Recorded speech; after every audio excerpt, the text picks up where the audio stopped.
जीतने वाले कोई अलग काम नहीं करते हैं, बल्कि वो काम को अलग ढंग से करते हैं। तो हम लोग पढ़ेंगे आज प्रकाश का प्रकीर्णन, स्कैटरिंग ऑफ लाइट, और इसके अंतर्गत जानेंगे उगते और डूबते समय सूरज लाल क्यों दिखाई देता है और आसमान नीला क्यों दिखाई देता है। तो पहले हम बात करेंगे पहले टॉपिक पर।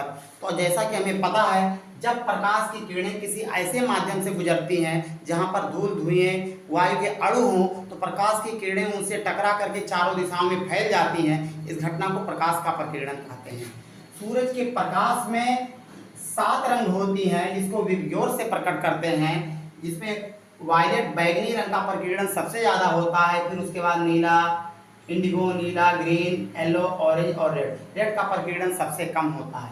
सूरज से चलने वाली 7 रंग की प्रकाश की किरणें जो होती हैं, वह जब यहाँ पृथ्वी के वायुमंडल में आती हैं तो टकराने के बाद चारों दिशाओं में फैल जाती हैं, जिसके नाते इन सभी का प्रकीर्णन सबसे ज़्यादा हो जाता है और सूरज में केवल दिखाई देता है लाल रंग। वही रंग हमारे पास पहुंचता है, जिसके नाते सूरज उगते समय, सनराइज के समय और सनसेट के समय लाल दिखाई देता है, क्योंकि इस समय सबसे ज़्यादा वायुमंडल से गुजरना पड़ता है। देखिए, और जब यही आफ्टरनून का समय, दोपहर का समय होता है, तो वायुमंडल के सबसे कम परतों से गुजरना पड़ता है।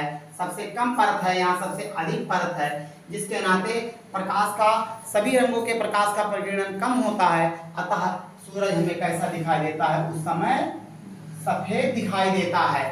दूसरा क्वेश्चन है, आसमान का रंग नीला क्यों दिखाई देता है? वही रीजन है, जब इन रंगों का प्रकीर्णन सबसे ज्यादा होता है और चारों दिशाओं में फैल जाती है, तो इनका मिक्सचर हल्का नीला आसमान हमें दिखाई देता है। इसीलिए खतरे का सिग्नल रेड कलर का बनाया जाता है, इसका प्रकीर्णन कम होने के कारण। जब कोई चांद पर जाता है, चांद पर कोई वायुमंडल नहीं होता है, जिसके नाते प्रकाश का प्रकीर्णन वहां पर नहीं हो पाता है और आसमान वहां से ब्लैक दिखाई देता है।